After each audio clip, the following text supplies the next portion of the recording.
The gray sky loomed over Springfield, Massachusetts, on that cold October morning.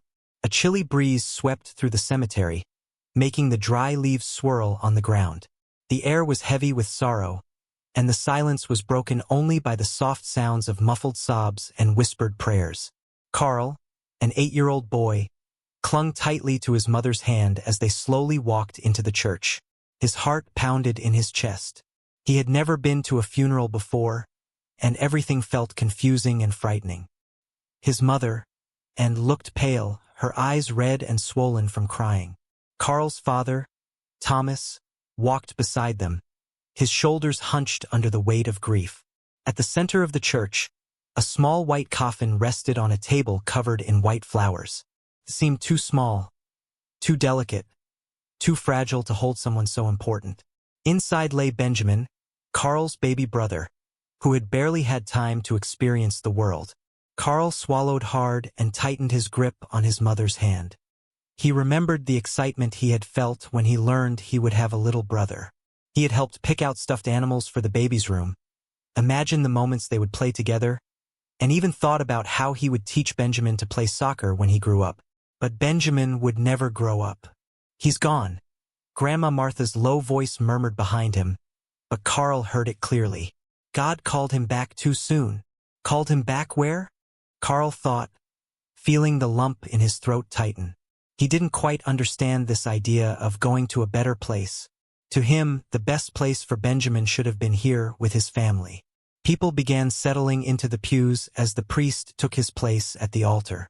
Words of comfort were spoken, but Carl barely heard them. His eyes were fixed on the coffin, watching his brother's serene face. Benjamin looked as if he were simply sleeping, so small and peaceful.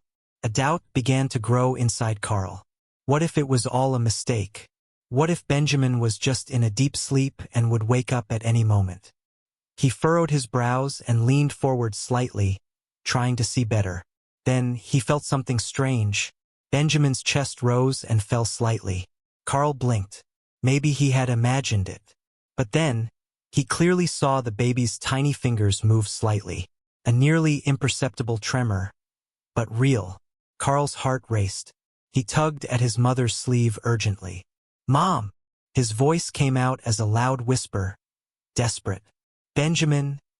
He moved, and looked at her son with teary eyes, squeezing his hand reassuringly. "Sweetheart, I know it's hard to accept, but your little brother, he's gone." Carl shook his head, his eyes wide with insistence. "No, Mom, I saw it." He moved his hand, and sighed, her heart aching. The pain of mourning was overwhelming, but she knew Carl was too young to fully understand. Perhaps his mind was playing tricks on him. But then, a low murmur began to spread among the family members closest to the coffin. "The baby!" He moved.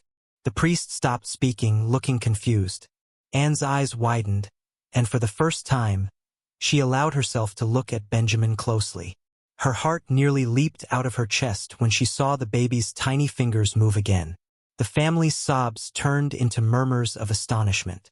Carl's grandfather suddenly stood up, approaching the coffin with wide eyes. Aunt Susan covered her mouth, unable to stifle a muffled gasp. The air grew dense with tension and anticipation. And then the impossible happened. Benjamin opened his eyes. The church's funeral silence was broken by a single sound, weak but unmistakable, a baby's cry, and let out a sob, bringing her hands to her chest, unable to believe what she was seeing. Thomas stumbled backward, as if the world had suddenly shifted. The priest was speechless, his Bible slipping from his trembling hands. Carl, on the other hand, smiled. He had always known. Benjamin had never left. Benjamin's cry echoed through the church like thunder breaking the absolute silence. For a moment, no one knew what to do. The shock on the faces of the gathered family members revealed their struggle to process the impossible. How could a baby who had been declared dead be alive again? Anne brought her hand to her mouth, her wide eyes overflowing with tears.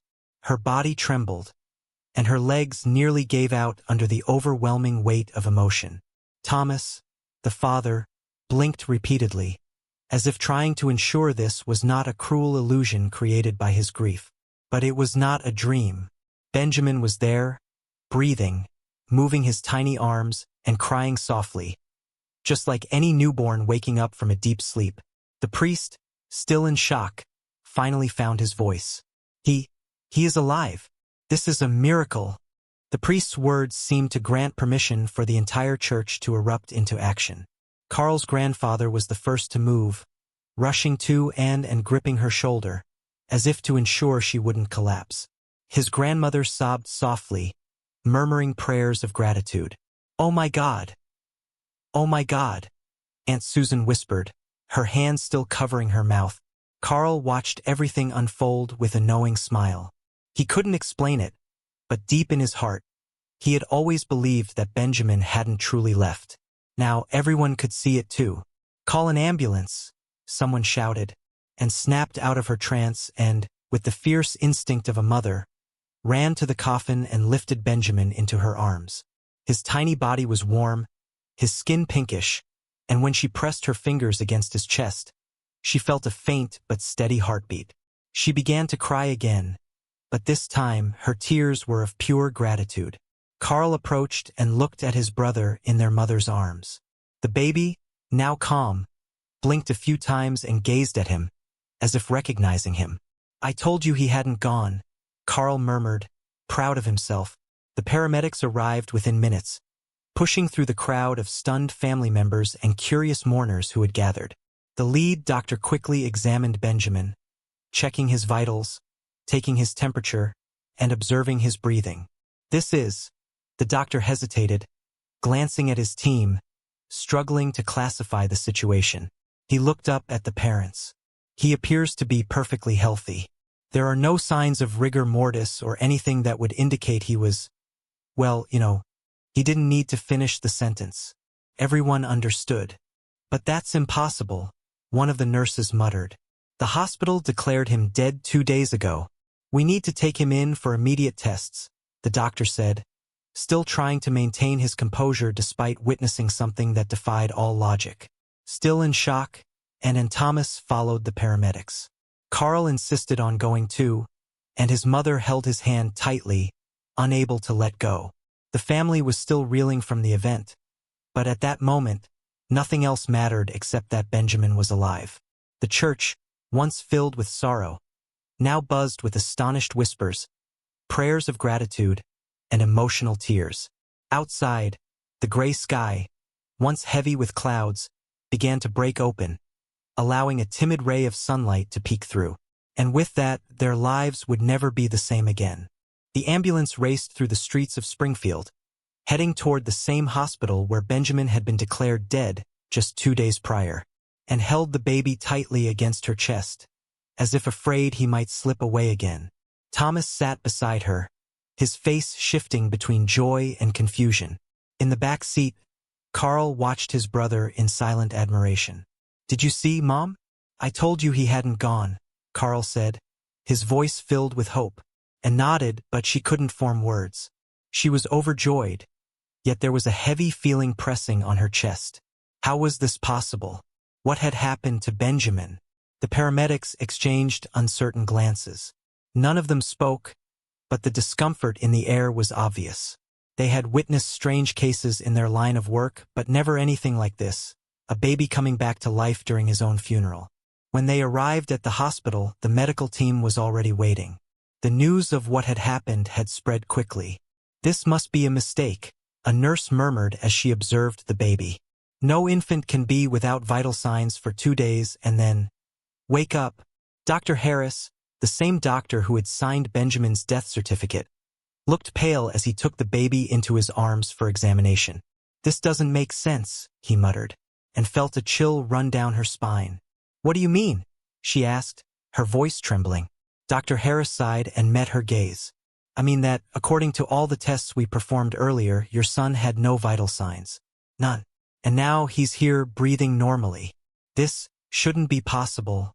The doctors began a series of examinations. They performed ultrasounds, electrocardiograms, and even blood tests to try to determine what had happened. But every test led to the same conclusion. Benjamin was perfectly healthy. As they waited for more results, and Thomas refused to leave their baby's side, Carl sat on the edge of the hospital bed, watching his brother's every move. "He wouldn't stop moving in the coffin," Carl murmured. "That's how I noticed," and looked at him, her eyes shining with emotion. "You never doubted him, did you?" Carl smiled. "Never."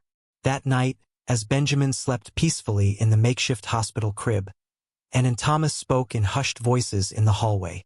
"What if?" and hesitated, her voice shaking. "What if this really is a miracle?" Thomas ran a hand down his face, exhausted. "I don't know what to believe, but what worries me is that this will attract too much attention." And he was right. The next day, journalists began gathering outside the hospital. The story of the baby who came back to life had gone viral online. Reporters demanded interviews. Messages flooded in, some calling it a miracle, others claiming it was a hoax. Theories began to spread. Some believed that Benjamin had never actually died and that the hospital had made a grave mistake. Others claimed that Carl had some special gift. And some, more radical voices, accused the family of staging an elaborate scam. And Thomas were exhausted. They just wanted to understand what had happened to their son without being bombarded by cameras and invasive questions. But the biggest shock came when the hospital announced that it would launch an internal investigation into the case. "Does this mean they think they made a mistake?" and asked Dr. Harris. He sighed. "It means we don't have an explanation. And when science can't provide answers, people start doubting everything." Carl, overhearing the conversation from a distance, furrowed his brows. To him, there was no doubt. Benjamin was alive because he was never meant to leave, and he was determined to protect him. The days following Benjamin's miracle were a whirlwind for the family. The hospital kept him under observation, running more tests in search of a logical explanation.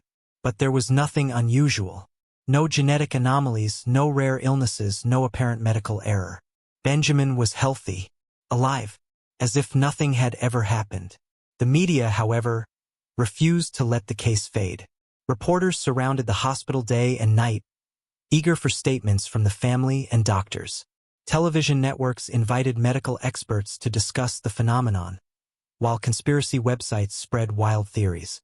"This is getting out of control," Thomas muttered, watching through the hospital window as a growing crowd gathered outside.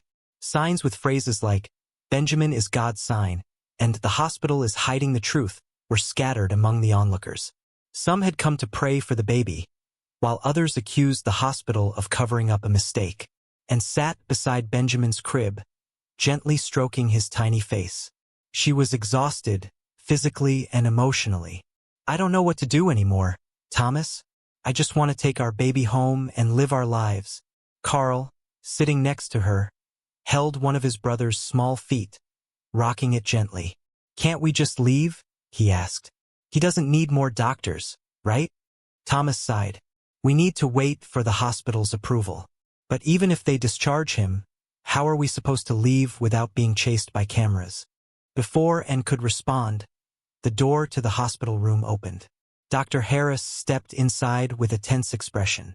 "We have a problem," he said, and immediately stood up. "What is it? Is something wrong with Benjamin?" The doctor shook his head.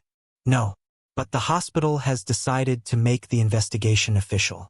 They want to understand what happened, and to do so they are considering," he hesitated, "exhuming Benjamin's coffin." The room fell into complete silence. Carl furrowed his brow. "What's exhuming?" and swallowed hard. "It means they want to dig up the coffin to see what's inside." A shiver ran down Carl's spine. He remembered the strange feeling he had at the funeral before Benjamin moved, as if something invisible had been watching. Thomas ran a hand through his hair, clearly irritated. "This is ridiculous. What do they expect to find?" "It's standard procedure in a case like this," Dr. Harris explained. "But I understand your concerns. The hospital is under pressure from the media, and the best way to end speculation is to find a plausible explanation," and held Benjamin closer. "And if there is no explanation?" The doctor hesitated. "Then we might have to accept that this was truly a miracle." Carl looked at the doctor, then at his brother, who was sleeping peacefully. "He was always here," the boy whispered, and ran her fingers through Carl's hair and looked at Thomas. "We need to take Benjamin home. Now." The night was cold and silent when the family finally returned home. After days in the hospital, and Thomas, Carl, and little Benjamin could finally breathe again, away from cameras and prying eyes. The media was still outside, waiting for any statement, but for now, they were safe inside their home. Carl ran to his brother's room, finding everything just as it had been before Benjamin's birth. The white crib, the stuffed animals neatly arranged on the shelves, the tiny clothes folded with care. It felt untouched, as if it had been waiting for him all along, and gently placed Benjamin in his crib. He was calm, sleeping deeply. "He's fine," she whispered, as if trying to convince herself. Thomas wrapped his arms around her. "We're home now. Everything will be okay." But Anne knew it wasn't that simple. The media was still out there, the hospital was still investigating, and people still wanted answers. "Mom, can I stay with him for a little while?" Carl asked, looking at his brother with admiration, and hesitated for a moment, then nodded. "Of course, sweetheart. Just don't wake him up. Okay?" Carl smiled and sat beside the crib. He watched every tiny movement his brother made, each soft breath. To him, none of this was strange or scary. It just felt right. Benjamin had never been meant to leave. But something changed that night. It was nearly 3 a.m. when Carl woke from a light sleep. He had dozed off on the rug in Benjamin's room, wrapped in a blanket. Everything was dark, but he felt a presence. Something strange, though not frightening. He looked toward the crib and saw that Benjamin was awake. But he wasn't crying. He was staring straight up, as if watching something invisible on the ceiling. His eyes shone in the dim light. Carl slowly got up and approached the crib. "Are you okay, Benny?" Benjamin didn't look at him.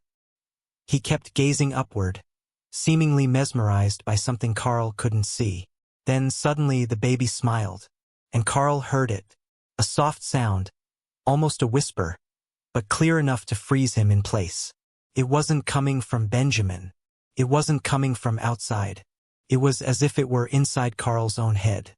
"Thank you for not giving up on him." Carl's eyes widened. "Who's there?" he whispered, his heart pounding. The room felt colder. He looked around, but there was no one else. "You saw him when no one else did." The voice continued, gentle yet firm.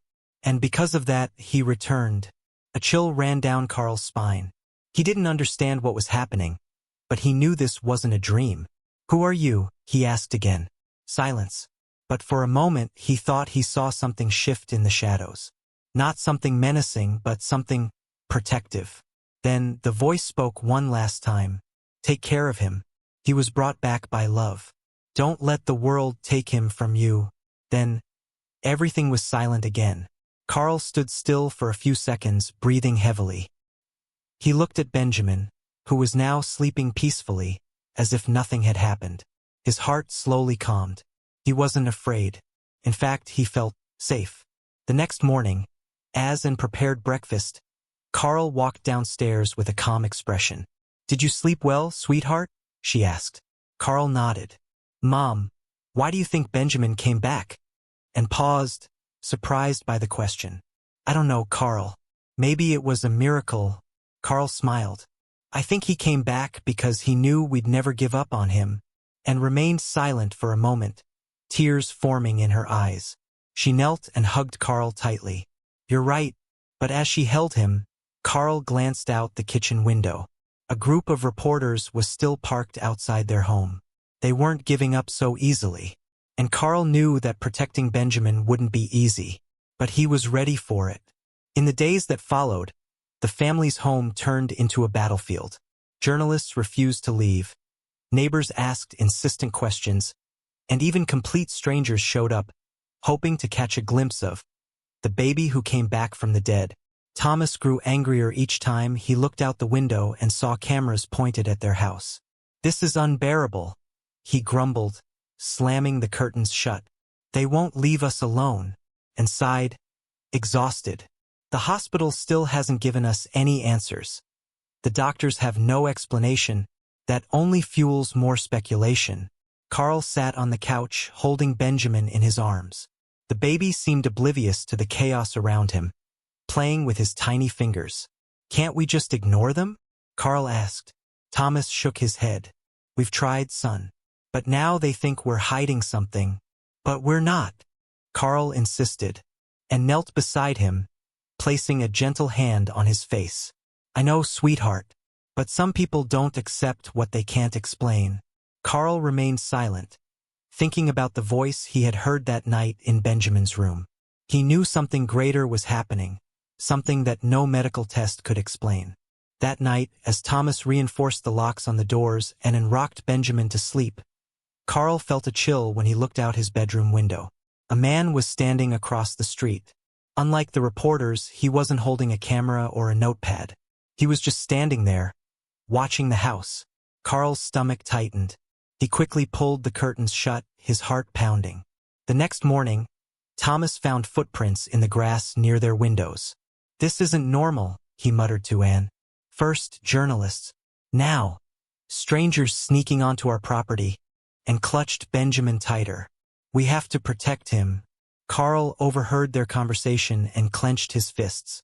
"I already promised I'd protect him," he thought, but he had no idea what was coming next. That morning, Anne noticed something strange. Their once quiet neighborhood had turned into a spectacle. Cars were parked along the street. People took pictures from a distance, and even religious groups had gathered, holding signs that read, "Benjamin is a sign from God." "This is getting worse," Thomas muttered, peeking through the blinds. "We're turning into a public attraction," and held Benjamin close and took a deep breath. "We need to leave." Thomas turned to her, surprised. "What?" "We'll go to my sister's house in the countryside. No one will find us there." Thomas hesitated but knew she was right. They couldn't live like this anymore. "Fine," he agreed. "But we need to leave unnoticed." Carl, listening to their conversation, perked up. He didn't mind moving as long as his family was safe. But escaping wouldn't be easy. That night, as the reporters packed up their equipment and the streets quieted, Thomas and Anne gathered only the essentials. Carl held his mother's hand while she carried Benjamin. They slipped through the backyard, avoiding the front where the journalists waited. "Quick, get in the car," Thomas whispered. They climbed in and he started the engine. Carefully, he took a side street, avoiding the main road. Carl looked back and watched as the city lights faded.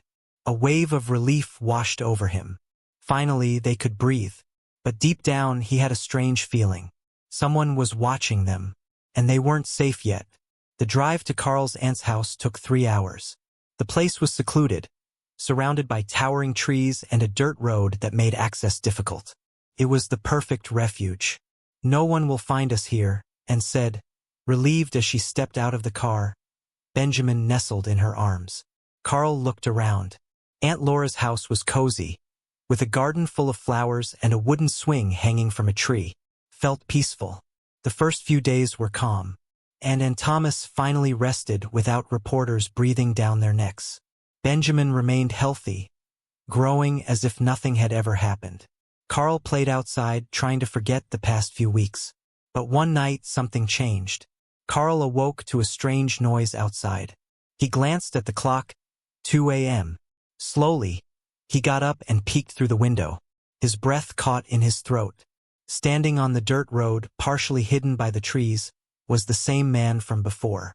A deep chill ran down Carl's spine. They had found them. Carl stood frozen, staring at the figure in the distance. His heart pounded against his ribs. He wanted to scream, but fear kept his voice trapped in his throat. The man remained motionless, watching the house. Then he took a step forward. Carl stumbled backward. He rushed to his parents' room and shook Thomas awake. "Dad, someone's outside." Thomas blinked groggily. "What?" Carl's voice was urgent. "The same man from before. He found us," and, hearing the commotion, sat up, clutching Benjamin protectively. Thomas grabbed a flashlight and a metal rod from the closet before stepping outside. The night was eerily silent. He swept the flashlight across the trees. Nothing. If someone's out here, you better leave, Thomas called out. Silence. Then, a sharp snap of a twig behind him. Before Thomas could turn, the man lunged from the darkness, shoving him to the ground.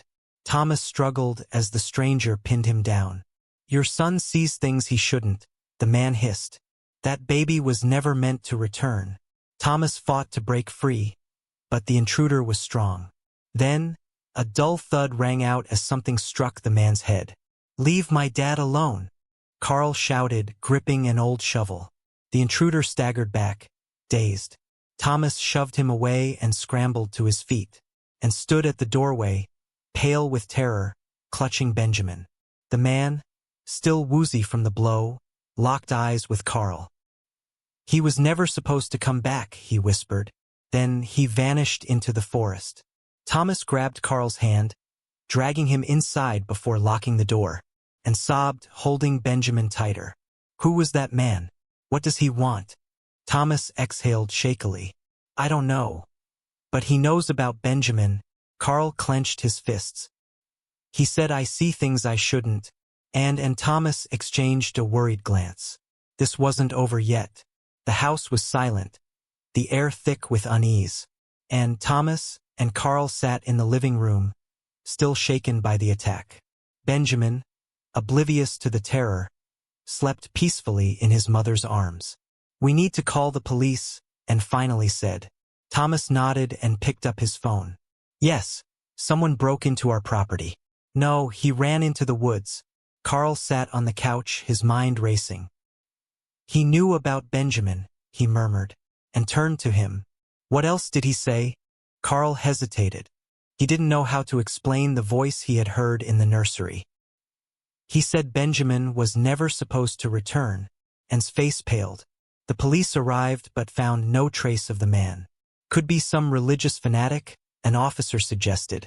We'll increase patrols, but maybe you should consider relocating, and held Benjamin tightly. We just want to live in peace. In the days that followed, the family made a difficult decision. They had to disappear. Thomas transferred jobs, and found a house in a remote town. No interviews, no public statements. On their last night before leaving, Carl sat by Benjamin's crib and whispered, I'll always protect you. Benjamin opened his tiny eyes and smiled. Carl didn't know if this was truly a miracle or something beyond human understanding. But he knew one thing, Benjamin was here because he was meant to be. And no matter what, he would keep him safe.